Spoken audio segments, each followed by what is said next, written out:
Human reproduction. देखिए human reproduction हमने class 10th में भी पढ़ा है, हाउ टू ऑर्गेनिज्म रिप्रोड्यूस। उसमें हमने सिर्फ बेसिक कॉन्सेप्ट लिया था। क्या हमने स्टार्ट किया था चैप्टर आपका सेक्सुअल रिप्रोडक्शन से। उसमें दो टाइप के रिप्रोडक्शन थे आपके, असेक्सुअल और सेक्सुअल। तो असेक्सुअल में आपके पूरे अपने पढ़े थे binary fusion, multiple fusion, regeneration, fragmentation और वेजिटेटिव प्रोपोगेशन। फिर अपन ने पढ़ा sexual reproduction, sexual reproduction in humans. उसमें हमने मेल रिप्रोडक्टिव ऑर्गन पढ़ा और फीमेल रिप्रोडक्टिव ऑर्गन पढ़ा और कुछ कॉन्ट्रासेप्टिव मेथड्स।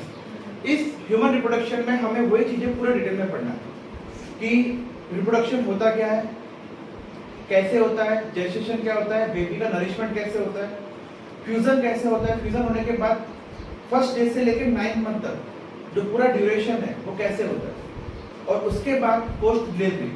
पोस्ट डिलीवरी के बाद में हमको इवेंट्स पढ़ना है जिसको बोलते हैं लैक्टेशन।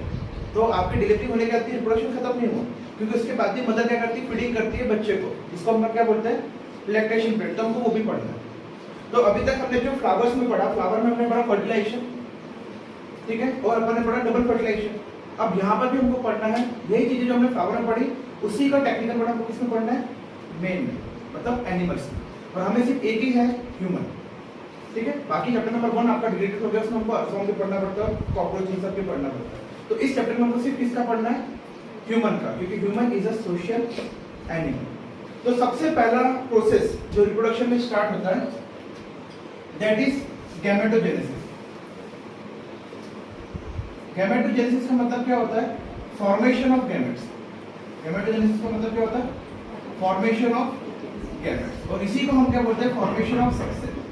गैमेट्स को क्या बोलते हैं, सेक्स सेल को बोलते हैं, क्योंकि यही जो सेक्स सेल है गैमेट्स है, यही फॉर्मेशन में आपके पार्ट्स लेने वाले हैं, यही तो फ्यूजन में पार्ट लेने वाला है आपका, मेल और फीमेल। अगर दोनों में से कोई भी एक चीज नहीं होगी तो जाइगोट बनेगा नहीं, मतलब बेबी का नरिशमेंट होगा, बेबी बनेगा नहीं। तो हमें तो सेक्स सेल चाहिए। अब सेक्स सेल बनने की प्रोसेस है, जैसे अपन ने पॉलन ग्रैंस में पढ़ा, पॉलन ग्रैंस बन रहा है, फिर अपन ने देखा ओवरी में ओवल्स भी बन रहे हैं। तो ऐसे ही मेल बॉडी में स्पर्म सेल बनता है और फीमेल बॉडी में क्या बनता है, ओवरी मतलब एग सेल आता है। तो ये दोनों सेल बनते कैसे, तो यहाँ पर हमको दो प्रोसेस पढ़नी है आपकी फॉर्मेशन ऑफ गैमेट्स में। एक प्रोसेस होता है आपका स्पर्मेटोजेनेसिस। स्पर्मेटोजेनेसिस इसका मतलब क्या होता है, formation of sperm cell. Formation of sperm cell. और स्पर्म सेल कैसा है आपका, मेल गैमेट। स्पर्म सेल कैसा है, मेल गैमेट है जो आपका रिप्रोडक्शन में पार्ट लेगा। और इसका सिंबल कैसा होता है, ये मैं आपको बता चुका हूँ इसके प्रीवियस चैप्टर, ठीक है। और दूसरा होता है आपका oogenesis। दूसरा क्या होता है आपका oogenesis का मतलब होता है फॉर्मेशन ऑफ ओवम सेल।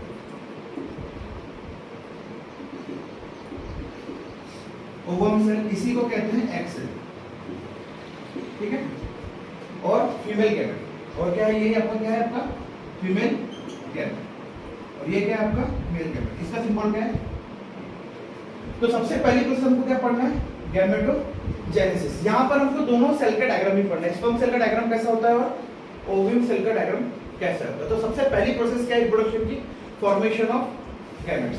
अगर गैमेट्स बनेंगे तभी तो ये दोनों पार्ट लेंगे हमारे रिप्रोडक्शन में, ठीक है। अब किसी पर्सन में स्पर्मेटोजेनेसिस नहीं बन पाता, मतलब स्पर्म नहीं बन पाते, तो उसको अपन क्या कहते हैं, स्टेराइल मैन। क्या कहते हैं, स्टेराइल मैन या इनफर्टाइल मैन।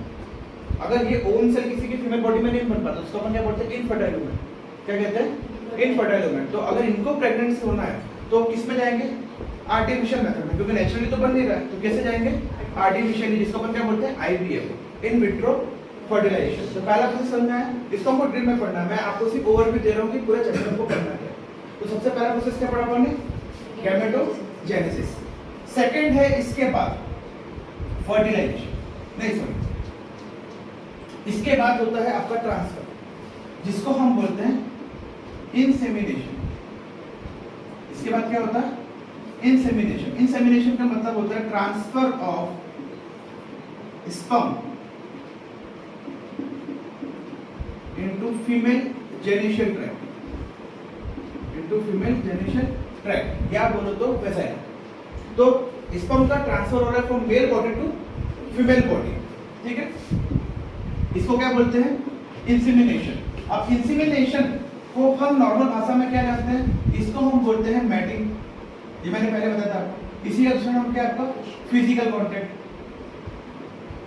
और सेक्सुअल कांटेक्ट और सेक्स और कॉपुलेशन और क्या कॉपुलेशन। तो हमें ये दो वर्ड याद रखना, copulation and mating. Mating is a general term used for the animals और कॉपुलेशन हम किसके यूज करते हैं, ह्यूमंस के लिए, ठीक है। और बाकी ये रोजमर्रा की भाषा है, शारीरिक संबंध बनाना, फिजिकल कांटेक्ट, सेक्सुअल कांटेक्ट, ये सब अपनी नॉर्मल भाषा है। टेक्निकल वर्ड क्या है आपका, population and mating. Mating word use करते हैं एनिमल्स के लिए, पॉपुलेशन किसके यूज करते हैं, फॉर ह्यूमन बीइंग्स। तो पहला प्रोसेस क्या हुआ, फॉर्मेशन ऑफ जर्म सेल, उसके बाद फिर क्या होगा उसका ट्रांसफर। तो हमको लाइन बाय लाइन यूज करना है। तो पहला नंबर पे क्या है गैमेटोजेनेसिस, दूसरे नंबर पे क्या है इंसेमिनेशन, ठीक है। तो एक जगह पे अपने फॉर्मेशन हो गए गैमेट्स के, अब क्या हो गया, गैमेट्स सबके फॉर्मेशन होने के बाद क्या हो गया, ट्रांसफर भी हो गया, मतलब फीमेल बॉडी के अंदर आपके स्पर्म सेल आ गए। इसके बाद थर्ड प्रोसेस है आपकी फर्टिलाइजेशन। थर्ड प्रोसेस क्या है आपकी फर्टिलाइजेशन, मतलब fusion of male and female, fusion of male and female gamete. अगर आपका ये रहा मेल गैमेट और इसका बनके क्या हो गया आपका, ये हो गया आपका फीमेल गैमेट, दोनों मिलके अब क्या बनाएंगे आपका जाइगोट। दोनों मिलके क्या बनाएंगे जाइगोट। अब ये जो फर्टिलाइजेशन है, ये फर्टिलाइजेशन आपका आउटसाइड द बॉडी भी हो सकता है, इनसाइड द बॉडी भी होता है। नेचुरल मेथड क्या होता है, इनसाइड द बॉडी। अगर जो पेरेंट्स इनफर्टाइल है उनके लिए क्या करना पड़ता है अपने को, आउटसाइड द बॉडी, मतलब कहां पे, लैब में, इन अ टेस्ट ट्यूब। इसलिए इसको क्या बोलते हैं, टेस्ट ट्यूब बेबी। क्या बोलते हैं, टेस्ट ट्यूब बेबी, ठीक है।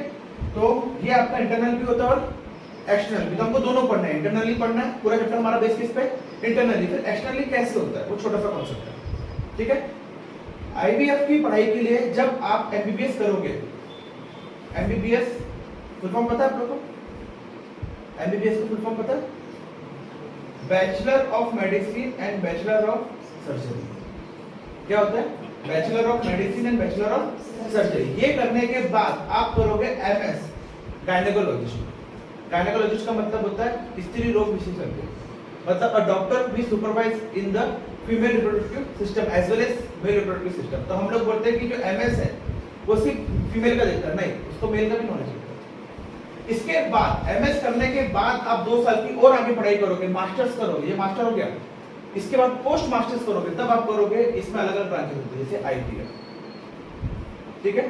तो इसके बाद मतलब 4 साल 5 साल की डिग्री है, जब 3 साल, जब 2 साल, तब जाके आप क्या करोगे आईवीएफ। इतना क्रिटिकल है, मतलब एक छोटा सा सेल जिसको आप आंखों से देख नहीं सकते, उस सेल को उस सेल के साथ फ्यूजन कराना है, जिसको भी आप आंखों से देख नहीं सकते, दोनों सेल को टाइम पे निकालना है, दोनों को फ्यूज कराना है, जाइगोट बनाना है, और हेल्दी बनाने के लिए उसको बॉडी में क्या करना है, इम्प्लांट करना है, और बच्चा पूरा कहां बनेगा, आपके बॉडी के अंदर में। तो ये मत सोचना कि टेस्ट ट्यूब बेबी का मतलब होता है कांच के अंदर ही पूरा बच्चा बन गया, सिर्फ दोनों का क्या करवाया, फ्यूजन करवाया, और फ्यूजन करने के बाद जाइगोट बनेगा, इसको इम्प्लांट कर दिया किसमें, फीमेल बॉडी में।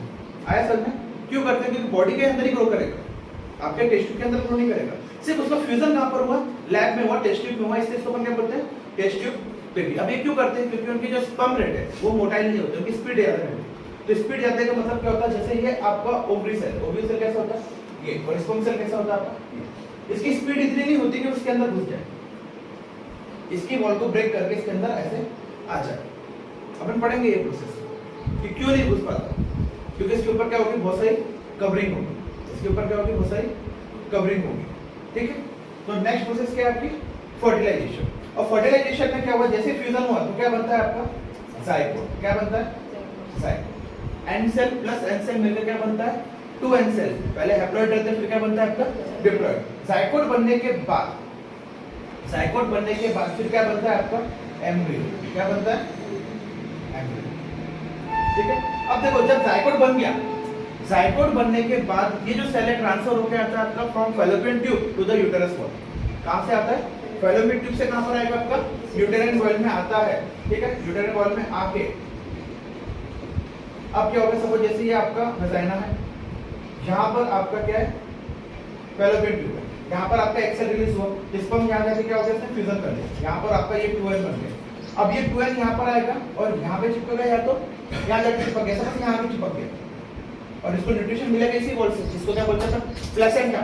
अब यहाँ पर जब आके यूटेराइन वॉल में आपके अटैच हो गया, यूटेराइन वॉल में क्या हो गया आपका अटैच हो गया, इस प्रोसेस को कहते हैं इम्प्लांटेशन। इस प्रोसेस को क्या कहते हैं, इम्प्लांटेशन। तो ये है आपकी 4th नंबर की, ठीक है। समझ में आया। सबसे पहले क्या बने आपके फॉर्मेशन ऑफ गैमेट्स बनने के बाद आपका क्या हुआ, ट्रांसफॉर्मेशन, तो उसको क्या बोलते हैं, इंसेमिनेशन। ठीक है, अगर सपोज कोई व्यक्ति नहीं बना पा रहा स्पर्म सेल तो अपन आर्टिफिशियल इंसेमिनेशन भी करते हैं, जैसे विकेट होना, किसी का स्पर्म सेल क्या कर लिया अपन ने, उधार दी जाए, या कि कोई फीमेल जो एग सेल रिलीज नहीं कर पाती उसका एग सेल भी क्या कर सकते हैं अपन, डोनेट। तो इसी को क्या बोलते हैं, सेरोगेसी। सपोज मैं जो हूं, मैं बच्चा पैदा नहीं कर पा रहा, तो अपन ने स्पर्म सेल क्या लिया, किसी का डोनेट लिया, अपनी वाइफ के उसमें गोबर में डाल दिया, बच्चा पैदा हो गया, या अपनी वाइफ को भी नहीं करना तो किसी और के उसमें कर दो, उसको क्या बोलते हैं, सेरोगेसी। क्या बोलते हैं, सेरोगेसी। न्यूज़ में तो सुना होगा आप लोगों ने, सेरोगेसी क्या होता है। फिर इसके बाद क्या हुआ, फर्टिलाइजेशन, देन क्या हुआ, इम्प्लांटेशन। मतलब इम्प्लांटेशन मतलब यहाँ पर आपके प्लेसेंटा में आके, यूट्राइन वॉल में आके चिपक के प्लेसेंटा के साथ। अब बच्चे का क्या होगा, नरिशमेंट। बच्चा आपका पहले छोटा सा राई के दाने के था, 1 महीने बाद नींबू के बराबर हो गया, और 9 महीने बाद आपका पूरा 2-2.5 किलो का, 3 किलो का क्या हो गया, बच्चा का। तो अब इसके बाद पूरा बच्चे का क्या होगा, डेवलपमेंट होगा, यहाँ पे पूरे बच्चे का क्या होगा, डेवलपमेंट। तो जैसे जाइगोट के बाद फिर क्या बना आपका, एम्ब्रियो। यहाँ पर एक एम्ब्रियो बना, एम्ब्रियो के बाद अब बनता है आपका फीटस। क्या बनता है, फीटस। फीटस मतलब होता है पूरा मांस का लंप। और इसके बाद फिर क्या होगा आपका, न्यूबॉर्न बेबी। क्या होगा, न्यूबॉर्न बेबी। तो ये जो प्रोसेस है आपकी, मतलब यहाँ पर बच्चा बनने के बाद, आपका फ्रीजन होने के बाद जो 9 महीने का पूरा प्रोसेस है, जो पूरा 9 महीने का प्रोसेस है, उसको बोलते हैं जेस्टेशन। क्या बोलते हैं उसको, जेस्टेशन। तो इम्प्लांटेशन के बाद क्या होगा आपका, जेस्टेशन। तो हमको ये भी पढ़ना है कि पूरा बच्चा कैसे नरिशमेंट करता है। हर एनिमल का जेस्टेशन पीरियड अलग अलग होता है।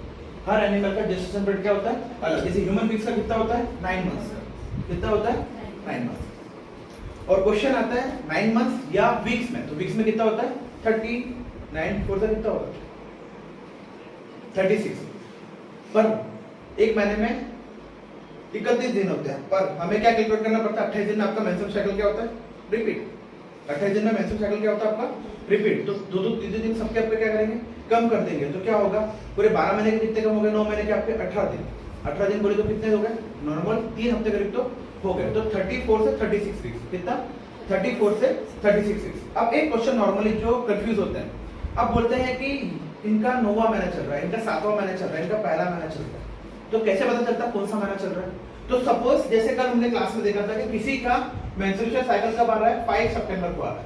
कब आ रहा है, 5 सितंबर को। तो इसके 28 दिन बाद अगर आपका 31st मंथ का महीना है, तो आपका करीब 4 अक्टूबर को आपको मेंस्ट्रुअल साइकिल आना चाहिए। और अगर 30 दिन का महीना है तो कब आना चाहिए, 3 तारीख को। तो चलो मैं मान के चलता कि 30 डेज का क्या है आपका, सितंबर के दिन का 30 डेज, जनवरी, फरवरी, मार्च, अप्रैल, मई, जून, जुलाई, अगस्त, सितंबर, 30 डेज का ये दिन का है, 30 डेज का। तो 30 डेज में आपका क्या आएगा, 3 अक्टूबर को क्या होगा, आपका मेंस्ट्रुअल साइकिल फिर से आएगा। सपोज नहीं आया, सपोज आपने 4 तारीख तक बैठ के, 5 तारीख तक बैठ के, 1-2 दिन आगे पीछे हो जाता है। सपोज 6 तारीख को, तो भाई 2-3 दिन आगे बढ़ गए। अब क्या करोगे, आप चेक करोगे प्रेग्नेंसी किट से, प्रेगनेंसी किट से क्या करोगे, आप चेक करोगे कि आप प्रेग्नेंट हो या नहीं। आपने चेक किया, और अगर वहां पे प्रेगनेंसी न्यूज में ऐसा रहता है, यहाँ पे कॉलम रहता है, यहाँ पे ऐसा दिखता है अपने को, तो यहाँ पे क्या कहते हैं, मॉर्निंग के अपने को टॉयलेट की ड्रॉप करना था। 2 से 3 ड्रॉप अपन ने क्या करी, मॉर्निंग की टॉयलेट ड्रॉप डाली, यहाँ पे रीडिंग्स आ जाएगी। अगर 3 पिंक लाइन आ गई ऐसे, मतलब यू आर पॉजिटिव, मतलब आप प्रेग्नेंट हो। अगर 2 लाइन आई, 1.5 आई, 2.5 आई, इसका मतलब प्रेग्नेंट नहीं हो। अगर 3 लाइन आपको दिख गई, मतलब आप क्या हो, प्रेग्नेंट हो। तो जैसे आपको पता चला कि 6 तारीख को आपने चेक किया और आपको पता चला कि प्रेग्नेंट हो गए, तो अब बोलोगे कि मैं 1 मंथ प्रेग्नेंट हूँ। कितना, 1 मंथ प्रेग्नेंट। क्योंकि जैसे 5 तारीख को ये सब ठीक हो, आपका कब हुआ सेक्सुअल कॉन्टैक्ट, आपका 14 को। कब हुआ, मैंने बोला था आपको ओव्यूलेशन टाइम 14 डे पे रिलीज करता है, तो 14 से 16 वीक में जो वीक है आपको, उसके में सेक्सुअल कॉन्टैक्ट हुआ और आप प्रेग्नेंट हो गए। तो अगले महीने की जब तारीख आप देखोगे कि आप प्रेग्नेंट नहीं आ पाए, तो आप क्या बोलोगे कि मैं उतने मंथ प्रेग्नेंट हूँ। तो ऐसे कैलकुलेट करते हैं। तो वहां से अपन 9वां महीना क्या करते हैं, कैलकुलेट। तो डॉक्टर के पास जाते हो तो डॉक्टर आपको बताता है कि इस तारीख को आपकी एस्टिमेटेड डिलीवरी होगी, संभावित तारीख को, इस तारीख को आपको क्या होगी, डिलीवरी होगी 9 महीने बाद। ठीक है, तो ये समझ में आया। अब पूरे बच्चे का ग्रोथ होना, उसको क्या बोलते हैं, जेस्टेशन। अब ये हर एनिमल का अलग है। ह्यूमन बींग्स का 9 महीने है, एलिफेंट का ज्यादा है, 1 साल से ज्यादा है, मच्छर का 2-3 घंटे का, मे फ्लाई का। हर जेस्टेशन पीरियड सबका क्या है, अलग अलग है। किसी और एनिमल का 4 महीने का है। ठीक है, तो जितना टाइम बच्चा मदर के कोख में रहता है और ग्रो करता है, नरिशमेंट करता है, उस पीरियड को क्या बोलते हैं, जेस्टेशन पीरियड। आया समझे। अब जेस्टेशन पीरियड के बाद अब क्या होगा, बच्चे की डिलीवरी। जेस्टेशन पीरियड के बाद क्या होगा, बच्चे की डिलीवरी। अब जैसे ही बच्चा आपका newborn baby out of the vagina हुआ, डिलीवरी हुई, उस प्रोसेस को बोलते हैं पार्चुरेशन। उस प्रोसेस को क्या बोलते हैं? पार्चुरेशन। तो आया समझ में? अब डिलीवरी होने के बाद अभी भी प्रोसेस खत्म हुई क्या? नहीं, डिलीवरी होने के बाद अब क्या होगा? गर्ल्स के अंदर दो चेंजेस होंगे। अब क्या हुआ? इतने टाइम से उसका मेंस्ट्रुएशन साइकिल बंद था, जैसे प्रेग्नेंट होते हो मेंस्ट्रुएशन साइकिल क्या हो जाता है आपका? बंद। मेंस्ट्रुएशन साइकिल आपका बंद हो गया, तो आपकी बॉडी का जो भी प्रोटीन है वो सेव्ड होता है। प्रोटीन क्या हो जाता है आपका? पूरी बॉडी का सेव होता है in the form of lactation, मतलब मिल्क के फॉर्म में। किसके फॉर्म में? मिल्क के फॉर्म में, वो मिल्क बन जाता है आपका, ठीक है। और जैसे ही आपकी डिलीवरी हुई उसी के नेक्स्ट मंथ आपको क्या हो जाएगा? पीरियड्स आ जाएंगे। उस मंथ जाते, एक मंथ छोड़ के आते, एक मंथ छोड़ के आते, ठीक है।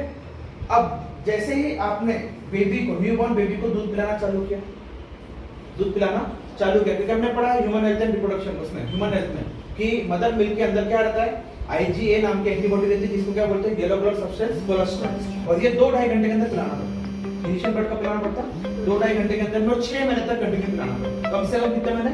6 महीने, कम से कम 6 महीने, ठीक है। अब इसके बाद पार्चुरेशन के बाद नेक्स्ट आपका प्रोसेस होता है लैक्टेशन। पार्चुरेशन के बाद क्या है आपका?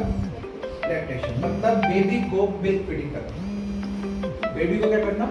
मिल्क फीडिंग करवाना, कि मिल्क कैसे फीमेल बॉडी में बनता है और कैसे डिलीवर होता है। और हमें पता है कि with the help of nipples, पर ब्रेस्ट के अंदर में मिल्क बनता कैसे, वो आपको पढ़ना है। तो इतनी पूरी टोटल मिला के कितनी प्रोसेस है आपकी? 7। और इसके बाद लैक्टेशन जैसे ही आपका हुआ, देन आपका फिर से क्या चालू हो जाएगा? Menstrual cycle. आपका क्या हो जाएगा? फिर से मेंस्ट्रुअल साइकिल क्या हो जाएगा? स्टार्ट। तो इस चैप्टर पर में हमको इतने टॉपिक्स पढ़ना है। सबसे पहले क्या होता है? गैमेटोजेनेसिस, देन आपका इम्प्लांट, क्या? इंसेमिनेशन। गैमेटोजेनेसिस, इंसेमिनेशन, देन आपका फर्टिलाइजेशन, देन आपका इम्प्लांटेशन, इम्प्लांटेशन के बाद आपका gestation, then parturition, then lactation, उसके बाद मेंस्ट्रुअल साइकिल फिर से स्टार्ट। इतना टॉपिक हमको पढ़ना है इस चैप्टर पर, इतने टॉपिक हमको पढ़ना है, फॉर्मेशन ऑफ गैमेट से लेके आखिरी लैक्टेशन। आया समझ में पूरा चैप्टर? इस टॉपिक में क्या क्या पढ़ना है? और जैसे हमारा टॉपिक यहाँ पर आया तो हमारा चैप्टर क्या होगा? खत्म। अब सबसे दिक्कत की बात कहाँ पर आती है?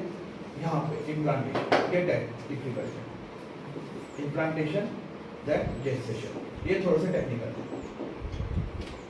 और एक और है, जब फ्यूजन होता है इनका, कि ओवम सेल के अंदर में इतने सारे स्पर्म सेल है, तो 80 से 90 लाख आपके स्पर्म सेल है, ओवम सेल सिर्फ कितना है? एक। इसमें आंसर क्यों है? वो क्वेश्चन का आंसर यहाँ पे। और फॉर्मेशन ऑफ स्पर्म सेल कैसे होता है? तो सबसे पहला चैप्टर हमको पढ़ना है, टॉपिक जो पढ़ना है, formation of sperm cell, that is the male reproductive system. Formation of ovum cell, जिसमें हम क्या पढ़ेंगे? Female reproductive system. देन फिर क्या पढ़ेंगे? इंसेमिनेशन तो ट्रांसफर होता है with the help of population. तो जो आपका मेल रिप्रोडक्टिव ऑर्गन है पेनिस, और आपका फीमेल रिप्रोडक्टिव ऑर्गन है वेजाइना, तो पेनिस आपके स्पर्म सेल को लैंड करता है इनटू द वेजाइना। उसके बाद फिर क्या आपका? फर्टिलाइजेशन। फर्टिलाइजेशन कैसे होता है? अपने प्लांट्स में पढ़ लेते हैं, वही पढ़ेंगे। उसके बाद फिर क्या पढ़ना है आपको? इम्प्लांटेशन। ये टेक्निकल है कि जायकोट बनने के बाद वो यूट्राइन वॉल में इम्प्लांट कैसे होता है। उसके बाद जेस्टेशन, 9 महीने का पीरियड कैसे आता है, देन लैक्टेशन, पार्चुरेशन होती है। पार्चुरेशन बस सिर्फ क्या होता है? न्यूबॉर्न बेबी का delivery. Parturition is a technical word for the newborn baby का डिलीवरी। ये सभी के सभी टेक्निकल वर्ड्स हैं, सभी की चीजें हमको पता है, बस हमने क्या इंट्रोड्यूस करा है? Technical words.